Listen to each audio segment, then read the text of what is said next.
오늘 제가 우리 목동 홍숙장 선생님 댁에 왔습니다.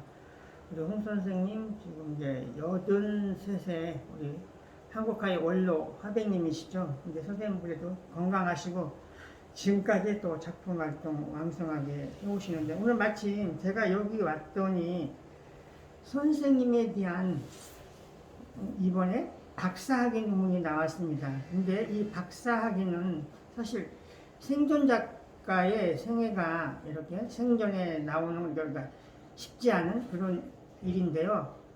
동방문화대학교 대학교의 문화예술 콘텐츠학과 회화예술 전공 이현주 씨가 홍숙장의 생애와 작품 연구, 시기별 작품을 중심으로 해서 지도교수 하영준 선생으로 이렇게 박사 학위 논문이 나왔네요. 근데 실질적으로 이제 이런 사례가 많지 않은데 선생님으로서도 굉장히 그래도 뿌듯하고 굉장히 영광된 이런 것 같은데 선생님 이 박사 논문을 받아보고 어떤 생각을 하셨어요? 글쎄, 나에 대한 박사 논문을 쓴다기에 이건 되게 친한 옛 사람들이라든가 작가라든가 이런 분에 대해서 박사학위 논문을 쓰는데 나에 대해서 쓴다니까 아주 조금 당황스럽고 근데 여러 번 그렇게 잘 해가지고 내가 응하기는 했는데 나의 생애부터 지금까지의 그 다양한 편력이라든가 이런 거를 잘 다룬 것 같아요.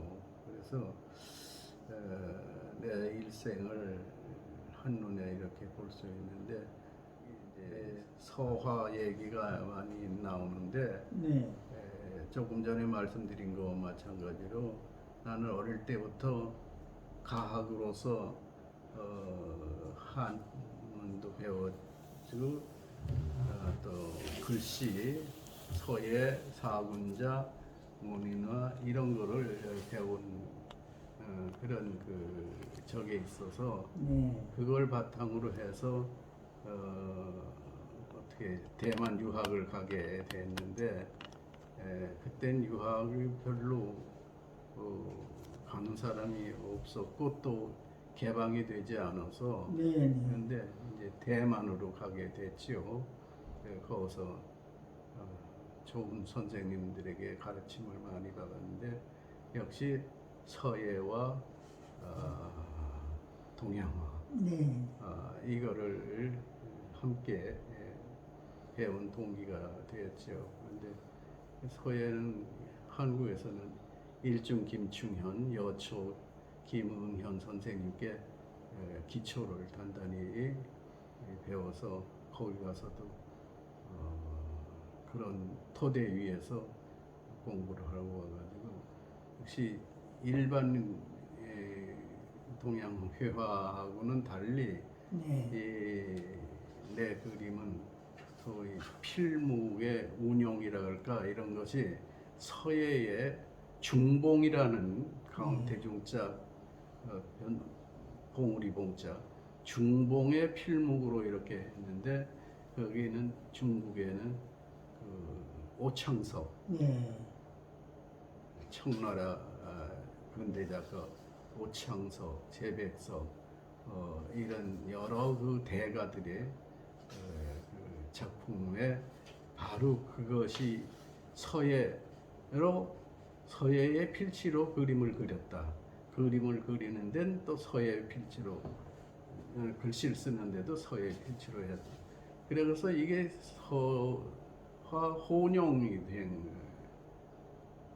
돼서 다른 작가들과는 좀 많이 다른 그런 표현 능력이 길러졌다 이렇게 나는 생각을 하고 있는데 이거는 지금도 그렇게 생각하지만 앞으로도 이 동양 미술을 하는 사람들의 선의 미술이 아니에요. 동양 미술은 이게 대단히 중요한 거기 때문에 이것을 꼭 그 서예의 필법을 가지고 그림을 그리고 사생을 하고 뭐 여러 가지 해야만 좋은 그림이 된다 이렇게 생각을 해요.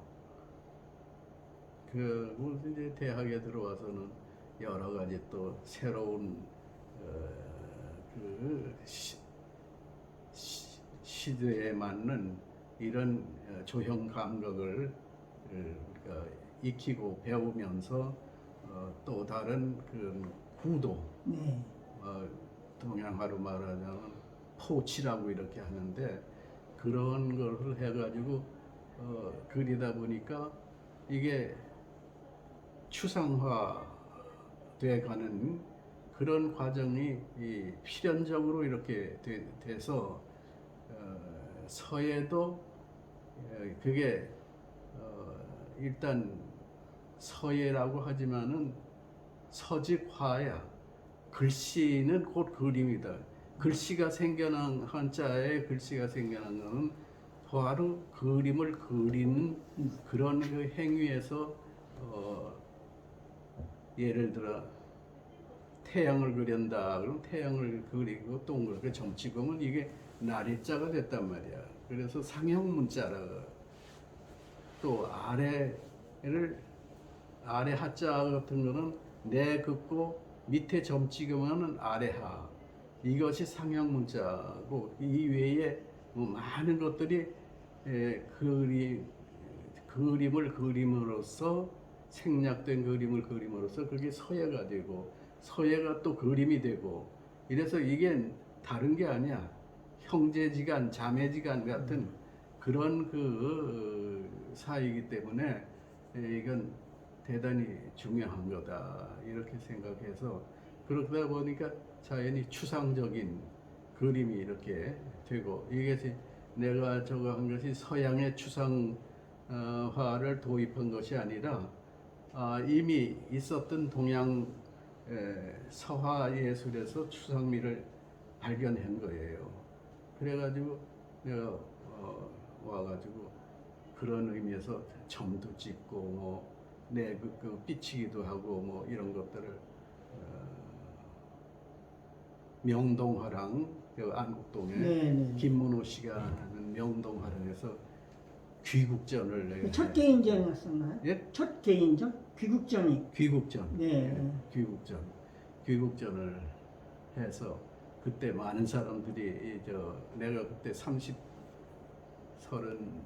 가가지고 33세 들어갔나? 네. 명동화랑 지하에서 이렇게 했는데 그때 한국에서는 서예가는 물론이지만 뭐 산정, 서세옥, 뭐 네. 박노수, 또 김기창 선생, 뭐 이런 그때의 아주 젊은 대가들이지. 그리고 서양화하는 분들도 그때 모두 그냥 와서 많이 보고서. 선생님의 그때 첫 개인 귀국전이 우리 미술계에 큰 어떤 이렇게 반향을 일으켰던 굉장히 의미 있는 그런 전시였던 것 같고요. 예. 그리고 선생님이 그 홍익대학교에 이제 교수로 계셨을 때 네. 학생들을 지도했을 때 선생님이 맡았던 과목이라고 해야 될까요? 이런 걸 네. 주로 어떤 거를 선생님은 지도하셨나요? 과목이라는 거는 그때는 그냥 일반 돼 있는 그런 커리큘럼에 의해서 네. 일반 동양화, 네. 또 문인화, 네. 서예, 네. 이런 것들을 네. 내가 지도를 했죠. 그리고 지금 제가 이제 여기 박사 논문을 이렇게 이제 좀 이렇게 지금 봤는데 이제 어떤 요약한 거. 그래서 선생님의 이제 어떤 작품에 대해서 표현 방법과 소재의 다양화에 대한 고찰을 했다. 표현 방법에서는 선생님의 사생과 화풍, 사무사로의 사생과 현대적 색채, 그리고 이를 응용한 자유자재한 기법을 분류하여 살펴보고 작품 소재로는 선생님이 많이 선택했던 불교적 소재, 민화적 소재, 현대적 소재로 나누어서 이제 여기 박사 논문을 이렇게 써나간 것 같아요. 그리고 홍 실장의 작품의 변화 과정을 전기, 중기, 후기로 나누어서 전기는 1960에서 70년대로 주로 서예를 중심으로 한 추상적인 형태의 작품과 구체적 형상 있는 문인화를 추구하는 방향으로 진행됐다. 전통미술의 현대적 계승이라는 명목하에 선생님의 그 서예적 추상작품을 주로 제작해서 이 시기의 심리적 특징은 자유로운 정신의 분출을 표현하기 위한 서화, 혼용의 문인화 작품들을 많이 시도했다. 선생님의 이제 작품 중기를 1980에서 90년대로 문인화의 범주를 벗어나 기법이 대범해지고 대작, 위주의 필목을 이용한 기운생동을 현대 수목화에 적용한 시기며 국제적으로 더 범위를 넓히는 시기였다. 현대 수목 작업의 심리적 특징은 격정과 천진한 졸렬미로 이렇게 얘기를 했습니다. 그의 그림은 풍부한 내면을 효과적으로 보여준 기운생동하는 운필의 특징이 보인다. 후기는 이제 2000년대 이후 선생님의 기존의 방법을 확대하고 한국적 정체성을 드러나기 위해 현대적이고 창의적인 민화작품을 추상과 구상을 조화시키면서 과거와 현재와 미래가 함께하는 다원주의적인 경향을 보인다. 이렇게 지금 전체적으로 선생님에 대한 작품 세계를 이렇게 정리를 했고요. 그 선생님에 대한 그 구술과 예술세계에 대한 정리는 2009년도에 한국 근현대 예술사 구술체록 시리즈에서 김현숙 씨, 그 홍대 미술 박사? 누구? 김현숙 씨가 선생님을 체록했다고 나오는데, 김현숙 씨. 김현숙 구술사 체록. 씨는 홍대 미술사 박사라고 난 처음 듣고 했는데 예술의 전당에서 네네. 거기에 해서 서울대 출신 남자하고 둘이 네네. 와서 네. 일주일간 체록을 해가지고 체록집을 이만하게 네. 예술의 전당 뭔가 그때 혹시 1년에 이렇게 작가들 선정해서 원로 작가들 쭉 해왔거든요. 그때 그럼. 와서 나를 쭉 취재를 했죠. 선생님 박사 논문을 보니까 상당히 선생님에 대한 작품 도판, 작품 이미지가 많이 들어가가지고요. 예. 선생님에 대한 그 작품에 대한 연구 이런 것들이 굉장히 잘 이루어진 것 같습니다. 선생님 작품에 대한 도판. 상형 문자 이런 것도 이제 추상이지만 이 몇산자가 이게 상형, 그림임 동시에 글씨고 그런 거거든요. 네. 그러고 이제 후기에 와서는 이제 이게 우리 민화가 이게 재조명이 돼야 할 텐데 민화는 민화대로 그냥 민간인이 하층 계급의 사람들이 이게 그냥 그리던 거라고 해서 이게 정사에서 제외시켜 놓고 말이야. 이래가지고 이럴까지 아니다 말이야. 이수미 선생님 민화하고 이런 건 민화가 된다.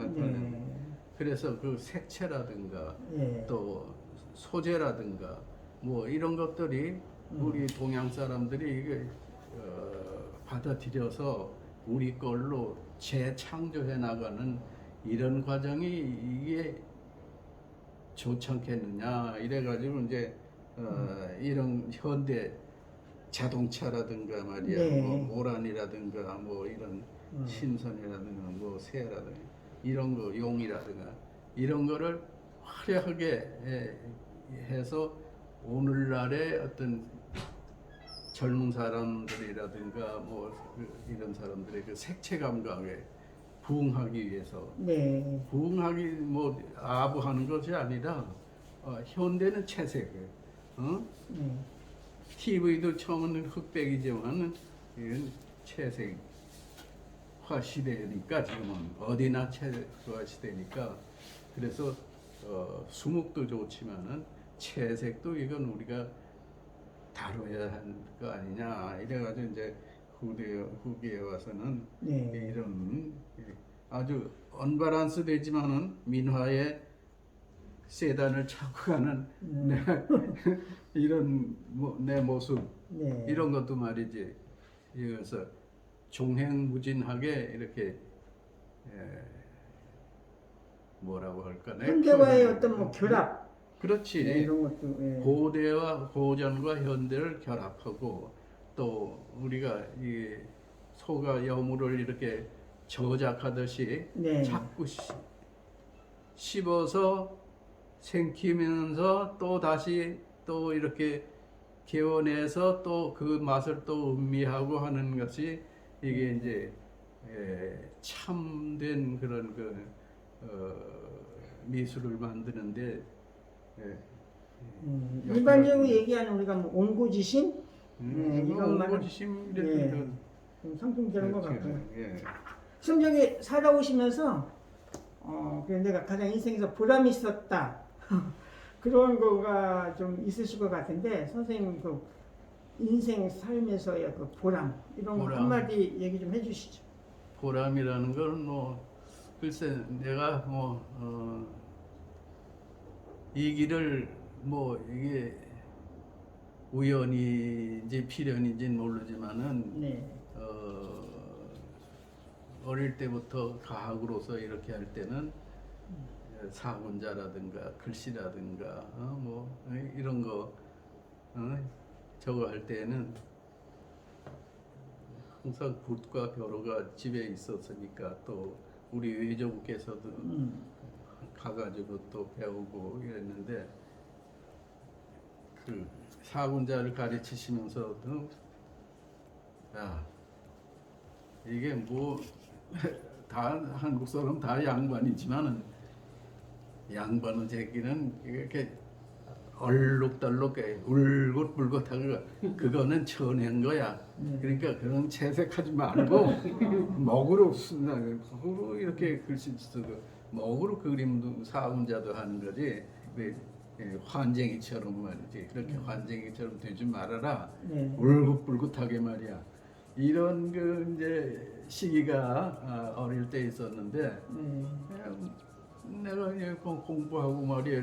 그게 보고 그게 얼마나 좋은 건데 그렇게 말이야. 그 아주 고전적인 옛날에 저거 해서 그런 거를 저거 하느냐 그런 걸 다 탈피하자 말이야. 그래가지고 이제 이런 나중에 화려하게 이렇게 되는데 지금도 이제 그렇게 하면서도 또 순수한 아주 먹만 완전한 그 먹그림 이것도 또 그림 또 깊이가 있고 말이지 풍미가 있고 또 좋단 말이죠. 그래서 이 길을 택해서 참 지금까지 이렇게 온 거는 후회는 없어요. 네. 후회는 없는데 이제 지금까지 내가 보람 한다고 때문에. 이렇게 했는데 앞으로 여력이 닿는 한 또 조금씩이라도 이렇게 다른 모습을 또 이렇게 보여줘야만 하지 않겠느냐. 그런데 사람에게는 이게 한계가 있단 말이지. 체력이라든가 정신력이라든가 뭐 이런 거. 그래서 지금까지 이렇게 채색과 먹을 혼용해서 이렇게 했는데 앞으로는 또 여기 어떻게 변할는지 모르지만은 무엇도 변해야 되지 않겠느냐. 제가 마무리하죠. 어쨌든 우리 홍석장 선생님 지금까지 이렇게 여든 이상 작품 세계를 추구해 오셨고 또 그런 것들이 후학에 의해서 이렇게 선생님에 대한 박사 논문이 나오면서 앞으로도 선생님에 대한 연구 이런 것들이 더 이렇게 이루어져야 될 거로 또 생각을 하고요. 또 우리 홍 선생님의 사모님 우리 정순희 선생님이 또 한글 서예로 지금까지 활동하고 계시고요. 또 그 자제분 홍선아 씨는 이제 미술사를 했고, 또 홍미림 씨는 한국화가로 활동을 하고 있습니다. 그래서 온 가족이 이를테면 뭐 홍대 동문이라고 해야 될까요? 이렇게 해서 다복하게 활동을 해오셨고, 또 앞으로도 우리 선생님도 건강하시고 좋은 작품 남겨주시기를 기대합니다. 감사합니다. 감사합니다.